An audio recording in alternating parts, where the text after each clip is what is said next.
Good morning student. आज हम कक्षा 12 में साझेदार प्रवेश में लाभानी का नया प्रमाण और पुराने साझेदार के त्याग का प्रमाण, ये क्वेश्चन हमने देखा। अब सेकंड पॉइंट है ख्याति से संबंधित हिसाबी असर। बराबर, मतलब कि अब जो शॉर्ट क्वेश्चन आएगा वो ख्याति संबंधित हिसाबी असर का है, तो उसके बारे में हम आज समझेंगे। तो ख्याति की हिसाबी असर हिसाबी मानक 26 के अनुसार। बराबर, मतलब कि accounting treatment of goodwill as per accounting standard 26। हिसाबी मानक 26 के अनुसार साझेदारी प्रवेश में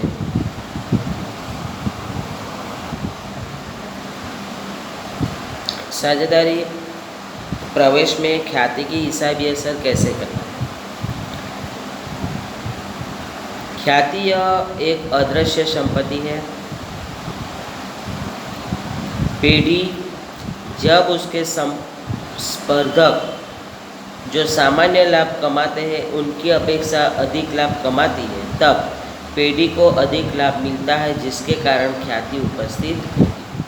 ख्याति जो है वो पेढ़ी की अदृश्य संपत्ति है। पेढ़ी जब कंपटीशन से लाभ प्राप्त करती है तो एक पेढ़ी दूसरी पेढ़ी से अधिक लाभ प्राप्त करे, तब ख्याति उपस्थित होती है। पुराने साझेदार ने भूतकाल में किए प्रयत्नों के कारण धंधे में ख्याति उपस्थित होते हैं। पेढ़ी के अंदर जो पुराने साझेदार हैं उसने भूतकाल में पेढ़ी को अधिक से अधिक लाभ प्राप्त करने के लिए जो भी प्रयत्न किए हैं, तो ये प्रयत्न के कारण धंधे में ख्याति उपस्थित होती है। नए साझेदार के प्रवेश के समय पुराने साझेदार उनको मिलने वाले लाभ का कुछ भाग नए साझेदार के पक्ष में त्याग करते हैं। मतलब कि नया साझेदार जब प्रवेश करता है तो प्रवेश के समय पुराने साझेदार उसको जो भी लाभ प्राप्त होता है तो वो लाभ में प्राप्त होने वाला लाभ में से कुछ भाग का वो त्याग करते हैं। पुराने साझेदार ने किए इस त्याग के बदले में नए साझेदार को उन्हें प्रतिफल देना पड़ता है। इस प्रतिफल के स्वरूप में नए साझेदार द्वारा दी जाने वाली रकम को ख्याति का प्रीमियम कहा जाता है। बराबर, मतलब कि नया साझेदार जब पेढ़ी में प्रवेश करता है तो पुराने साझेदार अपने हिस्से में से कुछ रकम देते हैं। पुराने साझेदार अपने हिस्से में से कुछ रकम देते हैं, तो नया साझेदार जब प्रवेश करते हैं तो प्रवेश करते समय भी नए साझेदार को कुछ ना कुछ प्रतिफल देना पड़ता है। तो ये जो प्रतिफल है उसको कहा जाता है ख्याति का प्रीमियम। कितनी बार नए साझेदार के प्रवेश के समय तो किसी पुराने साझेदार के लाभानी के प्रमाण में परिवर्तन न भी हो, इसीलिए उसे कोई त्याग न करना होने से ख्याति की रकम उसे न मिले। इसके बाद किसी पुराने साझेदार के लाभानी के प्रमाण में वृद्धि हो तो उसे लाभ हुआ कहा जाए। परिणाम स्वरूप अन्य पुराने साझेदार को नुकसान होता है, इसीलिए पुराने साझेदार को भी उसे हुए लाभ के प्रमाण में नए साझेदार के ख्याति का आधार लेकर ख्याति की रकम गिनी जाती है और जिस साझेदार ने त्याग किया हो उनके खाते जमा किया जाता है। मतलब कि कोई भी साझेदार हो वो उसका पुराना जो लाभानी का प्रमाण है, पुराने लाभानी के प्रमाण में यदि वृद्धि हो तो उसको साझेदार को लाभ होता है।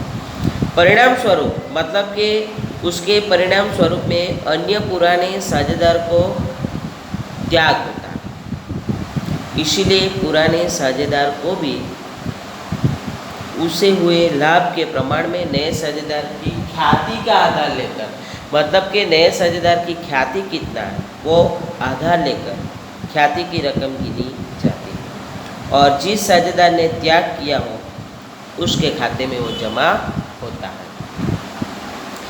जिन पुराने साझेदार को लाभ हुआ हो उनके खाते उधार किया जाता है। अब हम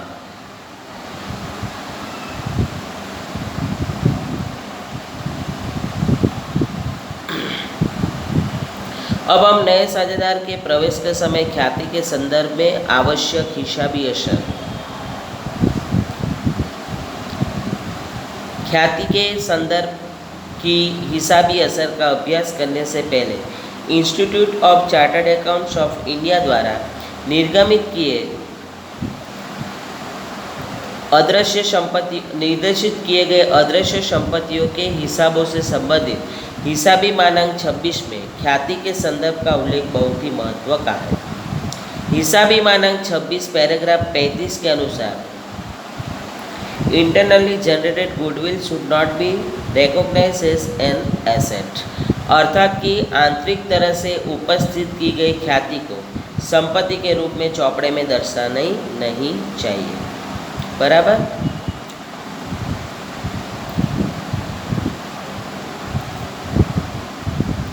तो हिसाबी मानक 26 में बताए अनुसार आंतरिक तरह से उपस्थित ख्याति किसी करार द्वारा या अन्य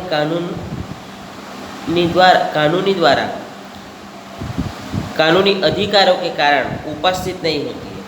मतलब कि ये हिसाबी मानक 26 के अनुसार आंतरिक तरह से, मतलब कि इंटरनल तरह से देखा जाए तो उपस्थित ख्याति किसी करार द्वारा, मतलब कि एग्रीमेंट द्वारा या अन्य कोई भी कानूनी अधिकारों के कारण उपस्थित नहीं होती कि जो पेढ़ी द्वारा अंकुशित हो और उसकी लागत निश्चित तरह से तय कर सके। इस प्रकार हिसाबी मानक 26 स्पष्ट बताता है कि जब ख्याति के रूप में कोई प्रतिफल चुकाया जाए तभी ख्याति संपत्ति के रूप में चौपड़े में दर्शानी चाहिए। मतलब कि नया साझेदार जब प्रवेश करता है तो प्रवेश के समय उसको कंपलसरी ख्याति की रकम चुकानी पड़ती है, तभी वो बही में दर्शाया जाता है, मतलब कि चौपड़े में दर्शाया जाता है। आंतरिक तरह से मूल्यांकन की हुई ख्याति चौपड़े में नहीं दर्शानी चाहिए। साझेदार के प्रवेश के समय ख्याति का मूल्यांकन पेढ़ी के आंतरिक स्रोत जैसे कि लाभ, विनियोजित पूंजी, अपेक्षित लाभ का दर वगैरह के आधार पर निश्चित किया जाता है। मतलब कि ख्याति का जो मूल्यांकन किया जाता है वो हमने चैप्टर नंबर 3 में देखा, बराबर। तो उसका जो मूल्यांकन किया जाता है तो उसमें विनियोजित पूंजी कितना है, पेढ़ी को लाभ कितना है, अपेक्षित लाभ का दर कितना है, ये आधार पर निश्चित किया जाता है। इसीलिए ख्याति को संपत्ति के रूप में पेढ़ी को पक्की तलपट में नहीं दर्शाया जा सकता। उसी तरह यदि प्रवेश के पहले की पक्की तलपट में संपत्ति के रूप में ख्याति दर्शाई हो तो उसे भी पुराने साझेदारों के बीच पुराने प्रमाण में अपलिखित करनी चाहिए। मतलब कि प्रवेश के पहले जो भी पक्की तलपट आपको दिया गया हो क्वेश्चन में, तो उसके अंदर जो भी ख्याति है वो पुरानी ख्याति जो है वो पुराने साझेदारों के बीच पुराने लाभ हानि के अनुपात में अपलिखित किया जाता है। कारण कि पुरानी साझेदारी का विसर्जन करके साझेदारी का पुनर्गठन किया जाता है। हिसाबी असर देने की दृष्टि से विचार करें तो ख्याति या पुराने साझेदारों के नए साझेदार के पक्ष में किए लाभ के त्याग का प्रतिफल, मतलब कि हिसाबी असर देने की दृष्टि से देखा जाए तो ख्याति जो है वो पुराने साझेदारों ने नए साझेदार के पक्ष में किए लाभ के त्याग का प्रतिफल है। इसीलिए नए साझेदार के भाग की ख्याति पुराने साझेदार ने किया त्याग के प्रमाण में उनको मिलती है। मतलब कि नए साझेदार जो है वो उसके भाग की ख्याति जो है वो पुराने साझेदार ने कितने प्रमाण में त्याग किया है, बराबर, कितने प्रमाण में त्याग किया है वो त्याग के प्रमाण में उसको मिलती है। और पुरानी पीढ़ी की पक्की तलपट में यदि ख्याति संपत्ति के रूप में दर्शानी हो तो पुराने साझेदारों के बीच पुराने लाभ हानि के प्रमाण में उसको अपलिखित करनी चाहिए। ख्याति की हिसाबी असर के संदर्भ में निम्नलिखित अलग अलग परिस्थितियाँ उपस्थित होती हैं। पहला है जब नए साझेदार द्वारा गुप्त तरह से ख्याति दी जाए। जब नया साझेदार उसके भाग की ख्याति की प्रीमियम रोकड़ में या अन्य स्वरूप में लाए, उसे धंधे में रखा जाए। मतलब कि नए साझेदार जो है वो ख्याति की रकम रोकड़ में लाते हैं अथवा तो अन्य स्वरूप में भी लाता है तो उसको धंधे में रखा जाता है। जब नया साझेदार अपने भाग की ख्याति का प्रीमियम रोकड़ स्वरूप में लाए और पुराने साझेदार उनको प्राप्त ख्याति रोकड़ में निकाल ले तब। मतलब कि नया साझेदार जो है वो ख्याति की रकम प्रीमियम की रोकड़ में रकम लाते हैं और पुराने साझेदार जो है वो ख्याति की रकम जो है वो निकाल लेते हैं रोकड़ में, तब हिसाबी असर उसकी देनी पड़ती है। जब नया साझेदार अपने भाग की ख्याति का प्रीमियम रोकड़ में न लाए तब। मतलब कि जब नया साझेदार जो है वो अपने हिस्से की ख्याति की रकम रोकड़ में न लाए तब भी ये हिसाबी असर देना है। जब नया साझेदार अपने भाग की ख्याति का प्रीमियम अंशतः रोकड़ में लाते, मतलब कि नए साझेदार के हिस्से की जितने भी ख्याति की रकम होती है, ख्याति के प्रीमियम की रकम, वो संपूर्ण नहीं लाता लेकिन अंशतः थोड़ी कम लाता है। इसके बाद जब ख्याति का मूल्यांकन साझेदारों की पूंजी पर से किया जाए तब ये गुप्त ख्याति और उसका समायोजन है कि जब नए साझेदार द्वारा गुप्त तरह से ख्याति दिया जाए तब। जब नया साझेदार पुराने साझेदार को अपने भाग की ख्याति धंधे के बाहर गुप्त तरह से दे दी तो उसको उसकी जो है ख्याति की संदर्भ में देखा जाए तो उसका कोई हिसाबी लेखा नहीं होता है। इसके बाद जब नया साझेदार उसके भाग की ख्याति का प्रीमियम रोकड़ में, मतलब कि नया साझेदार जब एंटर होता है तब ख्याति की रकम जो रोकड़ में लाता है अथवा तो अन्य स्वरूप में लाए। अन्य स्वरूप में मतलब जमीन, मकान, यंत्र, फर्नीचर, मोटर कार, ऐसे कोई भी अन्य स्वरूप में लाए तो नया साझेदार अपने भाग की ख्याति की रकम रोकड़ में अथवा तो अन्य स्वरूप में लाए तब पुराने साझेदार के बीच उनके त्याग के प्रमाण में बांटा जाता है।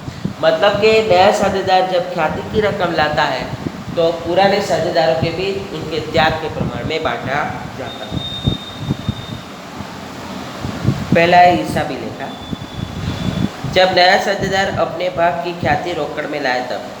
ख्याति की रकम रोकड़ में लाए तो नए साझेदार जब ख्याति की रकम रोकड़ में लाते हैं तो रोज नाम क्या होता है, रोकड़ धंधे में आए तो रोकड़ खाते उधार, ख्याति के प्रीमियम खाते का। सेकंड, जब नया साझेदार अपने भाग की ख्याति अन्य स्वरूप में लाए, अन्य स्वरूप में लाए जैसे कि फर्नीचर, मोटर कार, जमीन, मकान, तो नए साझेदार अपनी निजी जमीन और मकान तथा मोटर के ख्याति के रूप में लाए तब।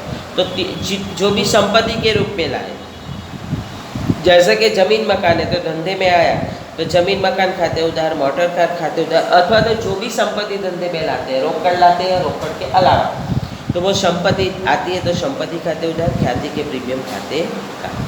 बराबर। इसके बाद ख्याति का प्रीमियम पुराने साझेदारों के बीच उनके त्याग के प्रमाण में बांटा जाए तब।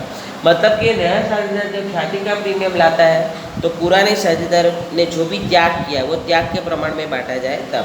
तो ख्याति का प्रीमियम खाते उधार, पुराने साझेदार के पूंजी अथवा तो चालू खाते का।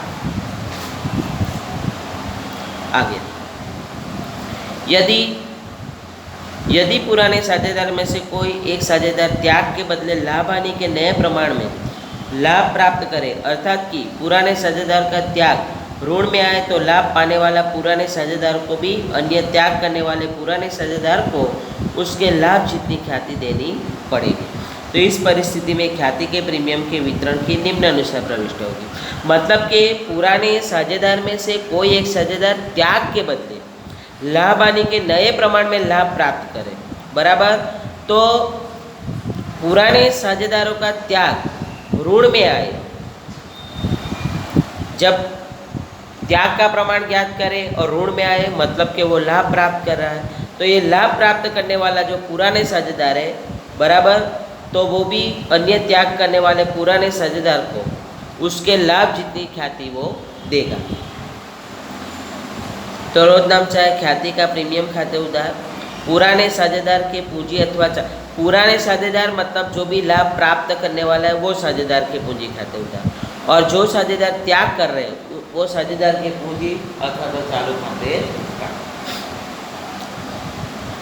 नए साझेदार के प्रवेश के समय पुराने साझेदार की बही में मतलब पक्की तलपट में ख्याति की रकम दी गई हो तो वो पुराने साझेदारों के बीच पुराने लाभ हानि के प्रमाण में अभिलिखित की जाती है। मतलब कि पुरानी पक्की तलपट जो दिया जाता है, तो पुरानी पक्की तलपट में यदि ख्याति की रकम दी गई हो तो ये ख्याति की रकम जो है वो पुराने साझेदारों के बीच पुराने अनुपात में अभिलिखित किया जाता है। तब रोज नाम क्या होता है? पुराने साझेदार के पूंजी अथवा तो चालू खाते उधार ख्याति खाते का। बराबर। अब हम उसका ख्याति संबंधी जो हिसाबी असर है उसका हम शॉर्ट क्वेश्चन देखेंगे। ओके।